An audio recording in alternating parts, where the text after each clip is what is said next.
सर्वांना नमस्कार. सर्वांना श्री स्वामी समर्थ. मी आशा तुमचं मनापासून स्वागत करते माझ्या नवीन व्हिडिओमध्ये. आय होप तुम्ही सर्वजण मजेत असायलाच हवेत. इथे मी 2-3 दिवस व्हिडिओ टाकला नाही कारण की माझी तब्येत ठीक नव्हती. कमरेचा त्रास चालू होता, बॅक पेन, सिझेरियनचं इंजेक्शन घेतल्यामुळे नाही काय ते थोडीशी कंबर दुखत होती, त्याच्यामुळे व्हिडिओ आला नाही. मनापासून माफ करा थोडंसं. इथे मी लॅपशी बनवत आहे.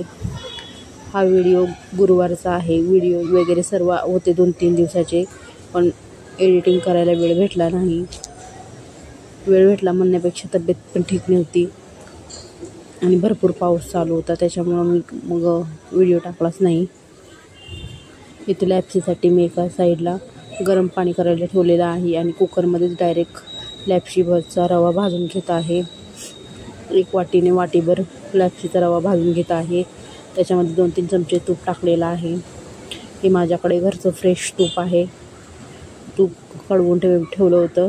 माझ्याकडे बरणी अवेलेबल नव्हती, तर मग प्लास्टिकच्या बरणीमध्ये ठेवून दिलं होतं आणि ती बरणी मी फ्रीजमध्ये ठेवून दिली होती. गुरुवारची पूजा मांडणी मी दाखवलेली नाही आहे. गुरुवारची पूजा मांडलेली कारण की प्रत्येक गुरुवारी दाखवते, पण ह्या गुरुवारी म्हणलं जाऊ दे, राहू द्या, तर दाखवली नाही. फक्त स्वामींचा अभिषेक दाखवलेला आहे तुम्हाला.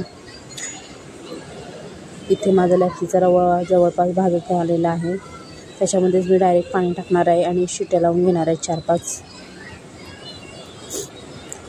त्या दिवशी आमरस, लॅप्सी, पनीर मसाला करायचं ठरवलं होतं. त्याच्यासाठी लॅप्सीसाठी मी इथे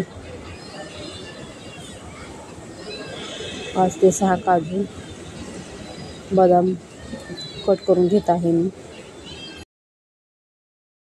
इथे मी ड्रायफ्रूट कट करून घेतलेले आहेत, तर ते टाकणार आहे मी त्याच्यामध्ये. आणि वरून गरम पाणी केलेलं आहे, ते गरम पाणीसुद्धा त्याच्यामध्ये टाकून देणार आहे. आणि आता कुकरचं झाकण लावून घेणार आहे.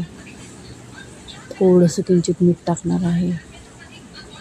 इथे मी पनीर मसाला बनवण्यासाठी कांदा, टॅमॅटो, अद्रक, लसूण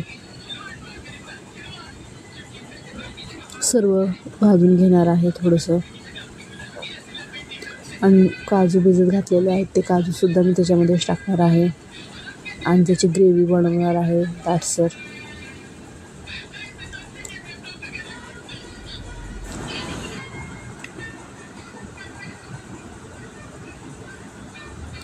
इथं कांदा आणि लसूण भाजून घेत आहे. वरून अद्रक, टमॅटो आणि भिजलेले काजू टाकणार आहे भाजायला. भाजून घेऊन त्याची ग्रेव्ही छान अशी दाटसर ग्रेव्ही बनवणार आहे, कारण की आपल्याला पनीर मसाला बनवायचा आहे. म्हणून जवळजवळ माझं कांदा वगैरे सर्व भाजून झालेला आहे. आता त्याच्यात वरून फक्त टमॅटो टाकायचे आहेत. कट केलेले टमॅटो टाकून थोडंसं परतवून घेणार आहे. मग नंतर त्याची ग्रेव्ही बनवणार आहे.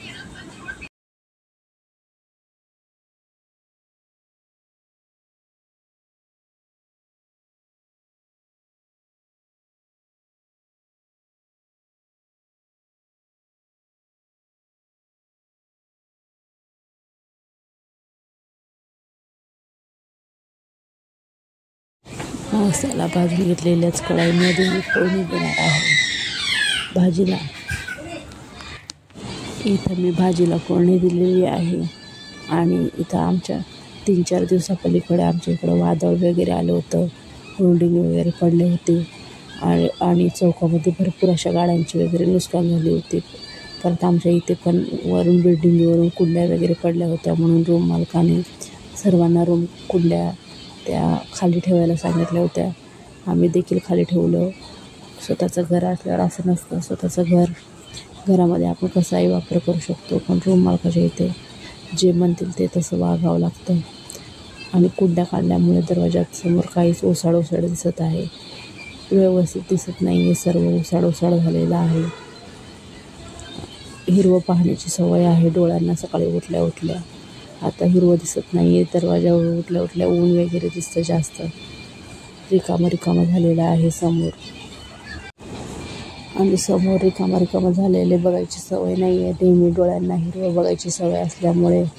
आणि तर आमच्या इथे दिवस रात्र झालं, 4 दिवस झालं दिवस रात्र पाऊस पडत आहे. भरपूर पाऊस चालू आहे. कपडे वगैरे वाळत नाही आहेत. कपडे वगैरे वाळत घालण्याची पंचायत झालेली आहे. इथं माझी भाजी पण रेडी झालेली आहे. ग्रेव्ही वगैरे तयार झालेली आहे. आता याला चांगली उकळून देते. थोडंसं घट्टसर होऊ देते ग्रेव्ही.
इथे चिवणे आणि स्वामीने बघा काय काम करून ठेवलेलं आहे. वाढीव काम.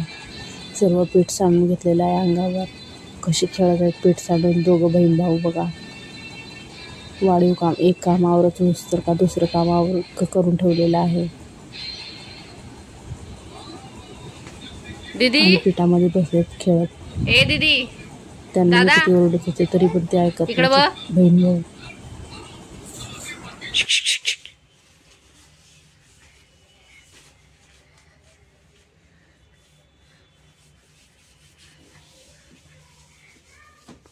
होय चू,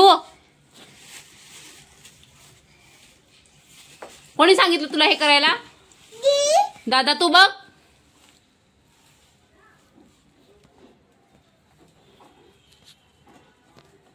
वाढीव सगळं घरात काम. काढल्यामुळे दरवाजा ओसाड दिसत होता. पहा कसा दिसतोय दरवाजा ओसाड. आणि ते सर्व कुंड्या नेऊन वर टेरेसवर ठेवलेल्या आहेत. तुम्हाला दाखवते मी टेरेसवरच्या कुंड्या. पाऊस चालू आहे त्याच्यामुळे ओलं झालेलं सर्व वर टेरेसवर आणि वर कुंड्या ठेवलेल्या आहेत.